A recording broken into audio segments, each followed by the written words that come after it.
From New York City, that immortal character created by Sir Arthur Conan Doyle, the world's most famous detective, Sherlock Holmes, starring John Stanley.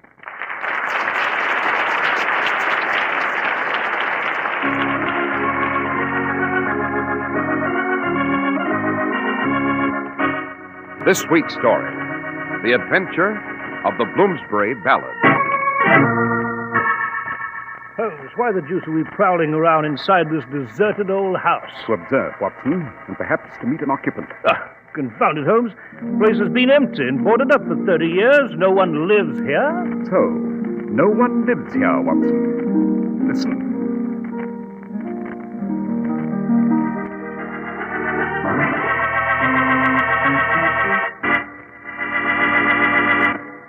We're at the door of Dr. John Watson's study, and we're about to hear another of his adventures with the fabulous Sherlock Holmes. Well, good evening, Mr. Harris. Good evening, Dr. Watson. What memoir do you have for us tonight, sir? I called it The Adventure of the Bloomsbury Ballad.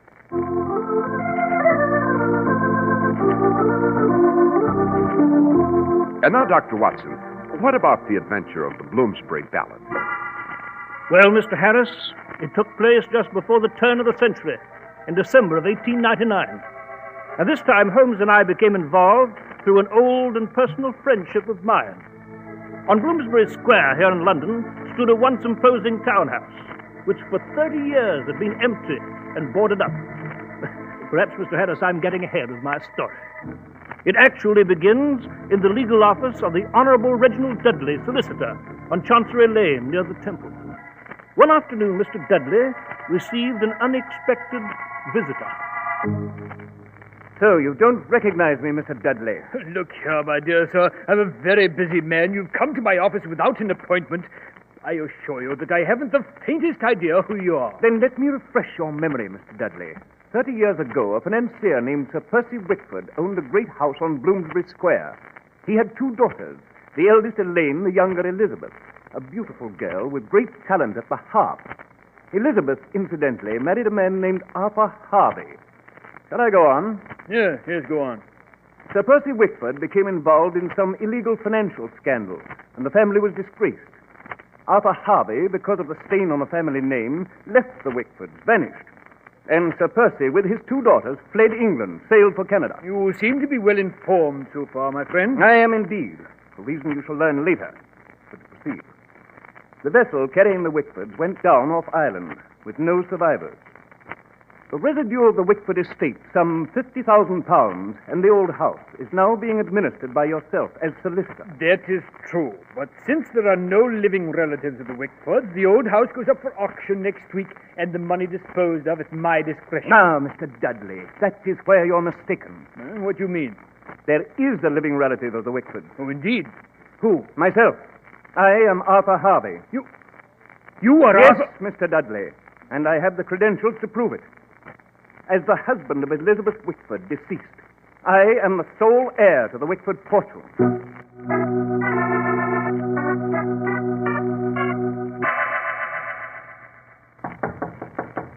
Yes? Who is it? The room clerk here at the hotel, Mr. Harvey. I have a message for you, sir. Oh, just a moment. What the? You! No! No, don't!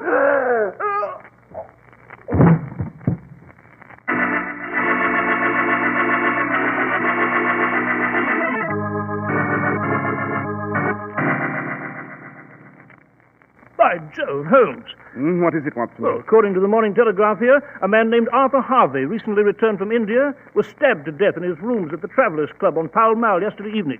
The official police have no clues to the identity of the mysterious assailant. Indeed, a most regrettable affair, no doubt. What is it, Watson? You look a bit upset. Well, Holmes, I knew Arthur Harvey many years ago in India. We fought through the Afghan war together.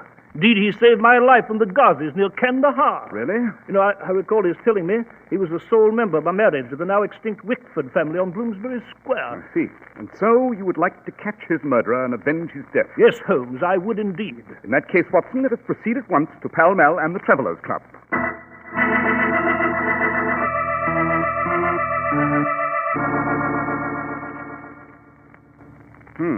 Lucky the official police haven't moved the body yet.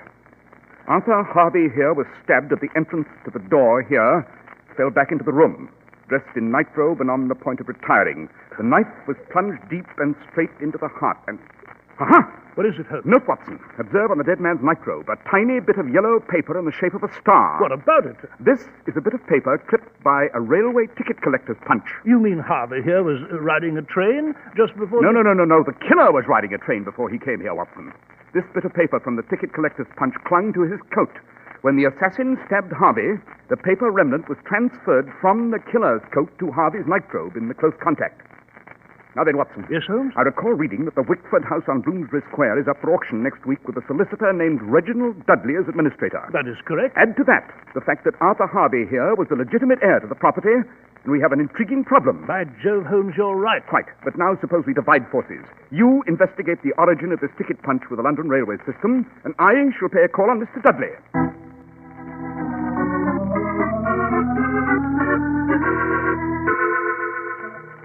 And you have no idea who might have murdered Arthur Harvey, Mr. Dudley? No, Mr. Holmes, I do not. You must be aware, however, that Harvey might have had several enemies. Indeed?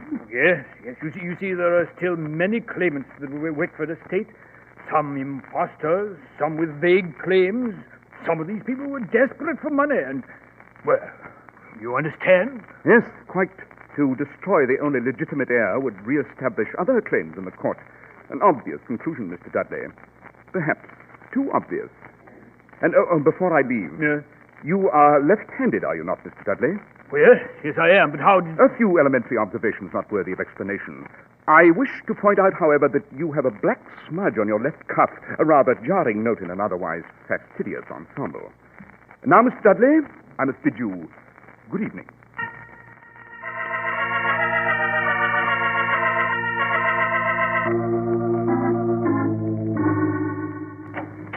Ah, Watson, any results? Holmes, I've been running around London like a madman trying to trace down that ticket punch. I've been to every railway station above and under the ground. Oh, come, man, get to the point. Did you find the origin of that ticket remnant? Yes, Holmes, I did. It was used last night by a collector on the Central London Railway. And he used that particular ticket punch between the stations of the British Museum in Bloomsbury and Chancery Lane. Bloomsbury to Chancery Lane. Capital, Watson. You've completed a first-class bit of investigation. We're making excellent progress. Come, let's be off. Where to, Holmes? Bloomsbury Square. I should like to have a look at the old Wickford house.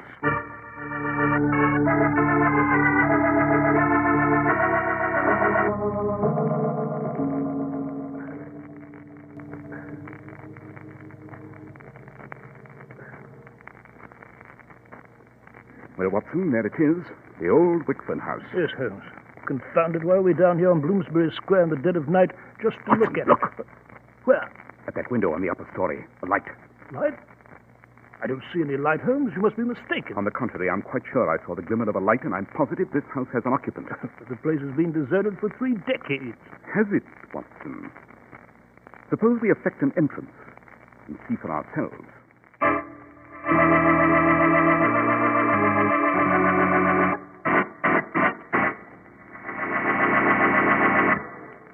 Well, Dr. Watson. Dr. Watson, this is an unusual adventure.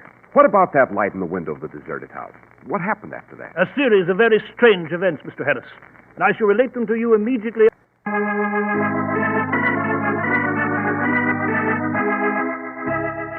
Now, Dr. Watson, you were relating to us the adventure of the Bloomsbury Ballad.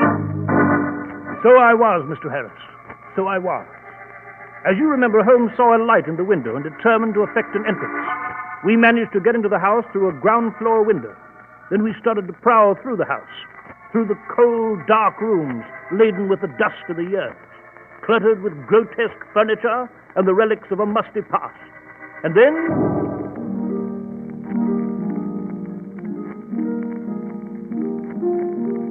By Jove.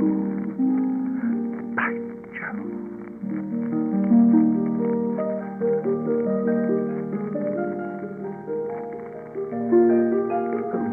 Holmes, what the devil is it? Who is it? Sounds like a ghostly musician upstairs playing a... Precisely, Watson. A harp. But why, Holmes? Why? Why would anyone play a harp here in this empty, gloomy house? Suppose we go upstairs and see.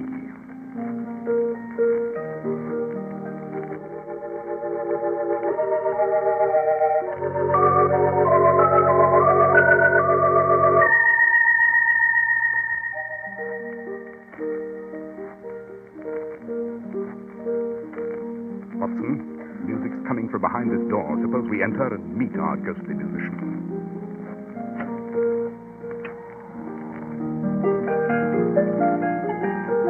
Holmes, it's an old lady. Look how she's dressed. The style of 30 years ago. Good evening. Oh, good evening, gentlemen. My, but I'm afraid you startled me. Did we? Oh, indeed you did. I had no idea we were to have callers this evening. But, then welcome to Wickford House. Holmes. Thank you, madam. Won't you sit by the fire and warm yourself? My sister Elaine will be here presently. Elaine? Why, yes, I am Elizabeth Wickford, and my sister is Elaine. Well, that's absurd. You're both supposed to Quiet, be... Watson. Miss Wickford, allow me to present Dr. Watson. I am Sherlock Holmes. Oh, Dr. Watson, Sherlock Holmes, how nice, how very nice. Didn't I meet you at the reception last week? Reception, madam? What reception? Why, Buckingham Palace to Her Majesty Queen Victoria. I must say Her Majesty looks very young for 35. Queen Victoria's gone, you know. Now it's Edward. I'm afraid we were not invited to the reception, madam. I trust it was a brilliant affair. Oh, yes, Mr. Holmes. Lovely, lovely. A distinguished gathering. I met Benjamin Disraeli, Jenny Lind, Alfred Tennyson, Holmes, you know, Robert the woman is Browning, mad. Elizabeth All Barry. these people are dead. Yes, quite, Watson. Yes, Miss Wickford, they're all famous indeed. This is a great and fruitful year for Britain, isn't it? Yes, Mr. Holmes, yes, indeed. And in less than 30 years, we shall all be seeing the turn of a new century. Isn't it exciting? It's amazing. In a few days now, it will be the new year, 1873. Oh, I do wish Arthur was with me now. Arthur? Oh, yes, Arthur Harvey, my husband. You see, I am really Mrs. Arthur Harvey, but Arthur left me not long ago. Something about one of Father's unfortunate financial transactions. Sir Percy Wickford, you know. And you don't know where Arthur is? No, Mr. Holmes.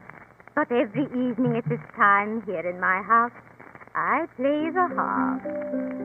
Arthur loves the harp. In that selection I was just playing was his favorite. I play it in the hope that he will return to me someday. Let us hope, madam, that he will. Elizabeth. Oh, Elizabeth, is there someone with you? oh, Elaine, come into the sitting room, my dear. Elizabeth, I was once... Oh. Elaine, this is Mr. Holmes, and this is Dr. Watson, gentlemen, my sister Elaine Wickford. How do you Delighted, do? then. I cannot say that I've had the pleasure. We had some acquaintance with Arthur Harvey. Isn't that lovely, Elaine? They know Arthur. And of course we shall ask them to stay to tea, you will, gentlemen. Oh, we should be delighted. Elizabeth, dear, it's rather late, and I don't think... Oh, please, Elaine, it's so lonely in this big house, and we haven't had gentlemen callers in such a long time. Very well. Suppose you continue with your music, Elizabeth, until tea is ready. I'll chat with our two guests in the library. Oh, you are such a dear, Elaine. Oh, won't it be cozy to have tea before the fire again?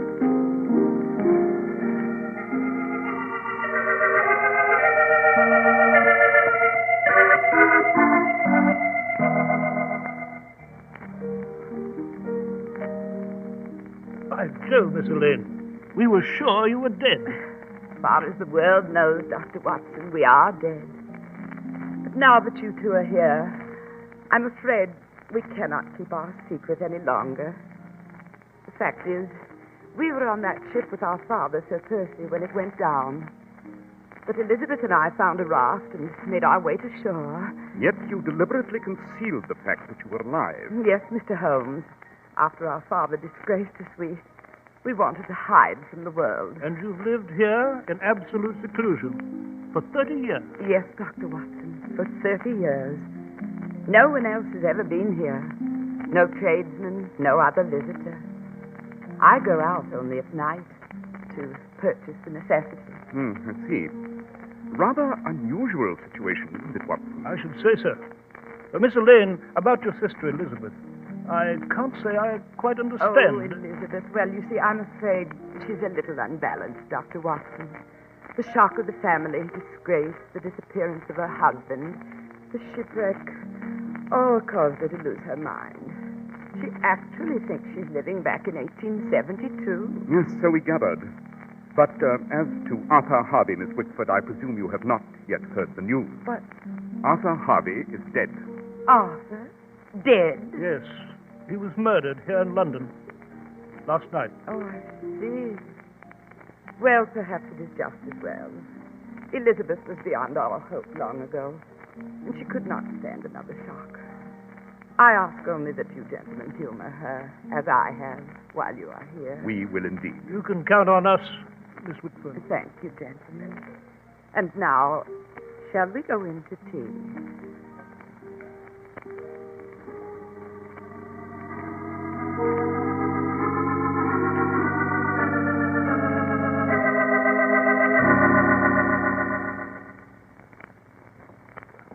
A most interesting tea, Watson. Now, here we are at the rear entrance. Jove, Holmes, it's fantastic. Those two elderly women living alone in this gloomy old house. Living in the past. Holmes, what the deuce are you looking at? The surface of this long pathway to the street. There's a layer of coal dust on it. What of it, Holmes? They burned coal in the fireplace. Precisely, Watson. And you couldn't have failed to observe that the coal scuttle of the hearth was almost empty, and that the two elderly ladies will need more fuel by tomorrow night. What the devil are you talking about? The Wickford sisters? Are not the Wickford sisters, Watson. They are clever impostors working with the assassin who killed your friend Harvey.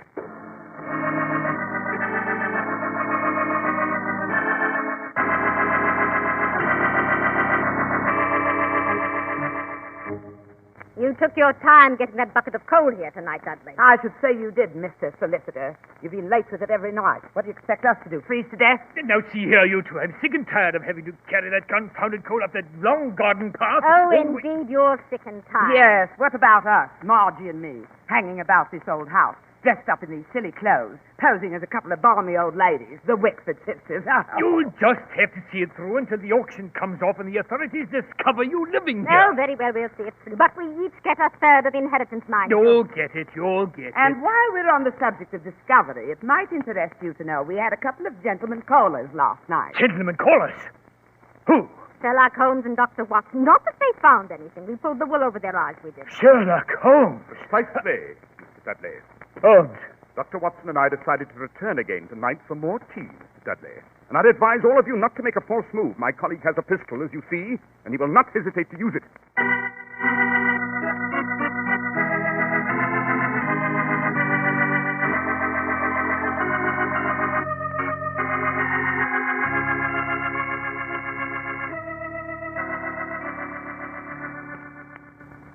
Jove, Holmes, here in our rooms at Baker Street, this whole thing seems like an unpleasant dream. The whole thing was a clever, romantic swindle, eh? Yes, quite. Dudley killed Arthur Harvey to remove the last legitimate heir. Yes, but Holmes, how the deuce did you know that Dudley... The ticket punch proved that the killer had made a train journey from Bloomsbury to Chancery Lane. And Dudley's office is on Chancery Lane.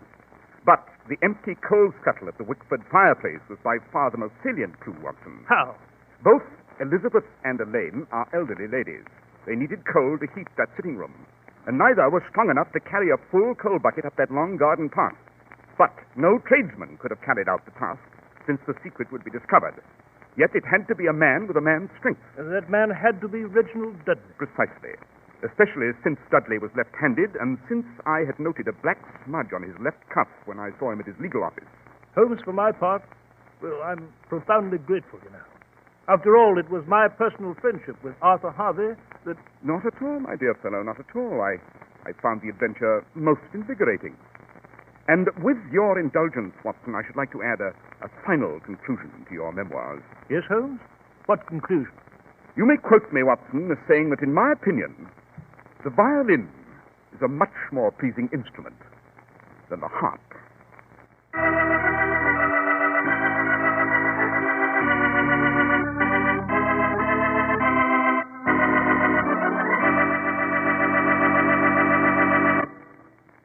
Well, Dr. Watson, that was an interesting adventure. Thank you, Mr. Harris.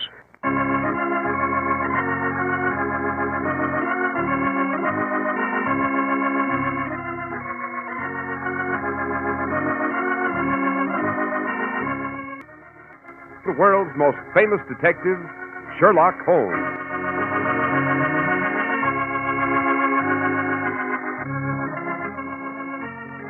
Our stories are based upon the character Sherlock Holmes, created by Sir Arthur Conan Doyle, and the program is produced and directed by Basil Loughrane. Sherlock Holmes is played by John Stanley, Dr. Watson by George Felton. This week's story was written by Max Ehrlich with special music by Albert Berman.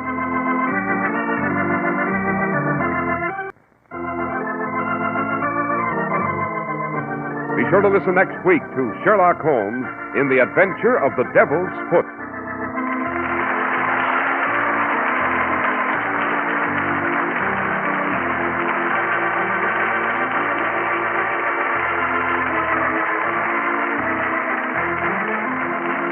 This is Cy Harris speaking. This is the Mutual Broadcasting System.